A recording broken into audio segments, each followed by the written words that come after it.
Hi friends, welcome back to my channel. ഇന്ന് ഞാൻ ഇവിടെ കാണിക്കുന്നത് അമ്പലപ്പുഴ പാൽപ്പായസത്തിന്റെ റെസിപ്പിയാണ്. അപ്പൊ ഇത് തയ്യാറാക്കാനായിട്ട് വെറും 20 മിനിറ്റ് മതി കേട്ടോ.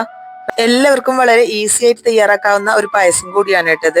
അപ്പൊ വീഡിയോ എല്ലാവരും സ്കിപ്പ് ചെയ്യാതെ തന്നെ ഒന്ന് കാണണേ. അതിനായിട്ട് ഞാൻ ആദ്യം 1 കപ്പ് ഉണക്കലരിയാണ് എടുത്തിട്ടുള്ളത്. ഇപ്പൊ എല്ലാ സൂപ്പർ മാർക്കറ്റിലും കിട്ടുന്നതാണ് ഈ ഉണക്കലരി. ഉണക്കലരി കൊണ്ട് തന്നെ ഉണ്ടാക്കണം കേട്ടാ. അത് ഞാൻ കുക്കറിലേക്ക് ഇട്ട് കൊടുത്തിട്ടുണ്ട്. നന്നായിട്ട് തന്നെ വാഷ് ചെയ്തെടുത്തിട്ടുണ്ട് കേട്ടാ. നല്ല രീതിക്ക് തന്നെ വാഷ് ചെയ്തെടുക്കണം. അതിലേക്ക് അരി എടുത്ത കപ്പ് കൊണ്ട് തന്നെ 2 കപ്പ് വെള്ളം ഒഴിച്ചിട്ട് അതൊന്ന് വേവിച്ചെടുക്കാം. ഒരു 3 വിസിൽ വരുന്ന വരെയായിട്ട് ഞാൻ വേവിച്ചെടുത്തിട്ടുള്ളത്.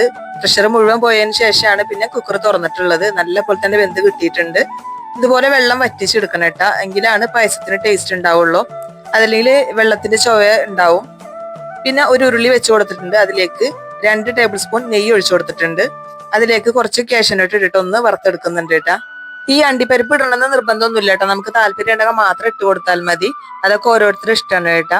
ഇനി അതിലേക്ക് നമ്മൾ വേവിച്ചെടുത്തിട്ടുള്ള അരി അങ്ങനെ തന്നെ ഇട്ട് കൊടുക്കുന്നുണ്ട്. അതിൽ വെള്ളത്തിന്റെ അംശമൊക്കെ പോയിട്ടുണ്ട് കേട്ടാ. അതിലേക്ക് 1 കപ്പ്, നമ്മൾ അരി എടുത്ത കപ്പ് കൊണ്ട് തന്നെ 1 കപ്പ് പഞ്ചസാര അങ്ങനെ വിതറി ഇട്ട് കൊടുക്കുന്നുണ്ട് കേട്ടാ. ഇനി ഇതൊന്ന് നന്നായിട്ടൊന്ന് അലിഞ്ഞു വരണം. പഞ്ചസാര ഇട്ട് കൊടുത്തതിന് ശേഷം നന്നായി ഒന്ന് ഇളക്കിയെടുക്കാം. അപ്പൊ ഒരു മീഡിയം ടു ലോ ഫ്ലെയിമിൽ വെച്ച് കൊടുത്താൽ മതി ഈ ഒരു സമയത്ത്.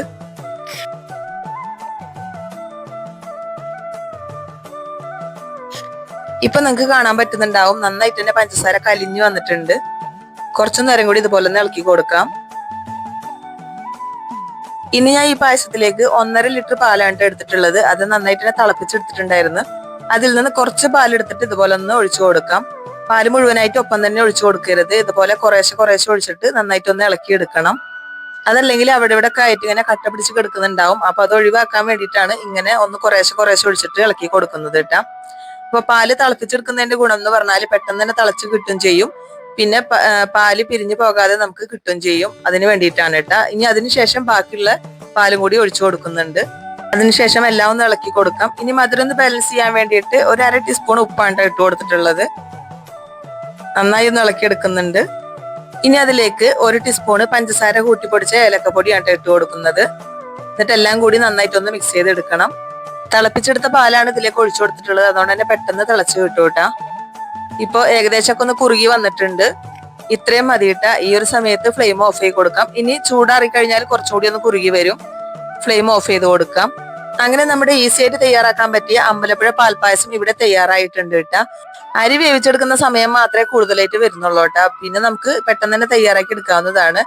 അത് കുക്കറിലായതുകൊണ്ട് തന്നെ നമുക്ക് പെട്ടെന്ന് ആയി കിട്ടുകയും ചെയ്യും. ചിലർ ഉരുളിയിലെല്ലാം ഇട്ടിട്ട് വേവിച്ചെടുക്കുന്നവരുണ്ട്. പക്ഷെ എനിക്ക് കുക്കറിലാവുമ്പോൾ നമുക്ക് പെട്ടെന്ന് ആയി കിട്ടുമല്ലോ എന്ന് വിചാരിച്ചിട്ടാണ്. നന്നായിട്ട് തന്നെ വെന്ത് കിട്ടുകയും ചെയ്യും. അപ്പൊ ഒരു 3 വിസിലടിച്ചിട്ട് അത് അങ്ങനെ തന്നെ പ്രഷർ മുഴുവൻ പോയതിനു ശേഷമാണ് പിന്നെ തുറന്നിട്ടുള്ളത്. അതുകൊണ്ട് തന്നെ പെട്ടെന്ന് നമുക്ക് വെന്ത് കിട്ടിയിട്ടുണ്ട്. ഈ ഒരു പായസത്തിന്റെ പ്രത്യേകത എന്ന് പറയുന്നത് അരി നന്നായിട്ട് തന്നെ വെന്തുടഞ്ഞു കിട്ടണം. അപ്പോഴാണ് ഈ ഒരു പായസത്തിന് നല്ല ടേസ്റ്റ് വരുള്ളൂ കേട്ടാ.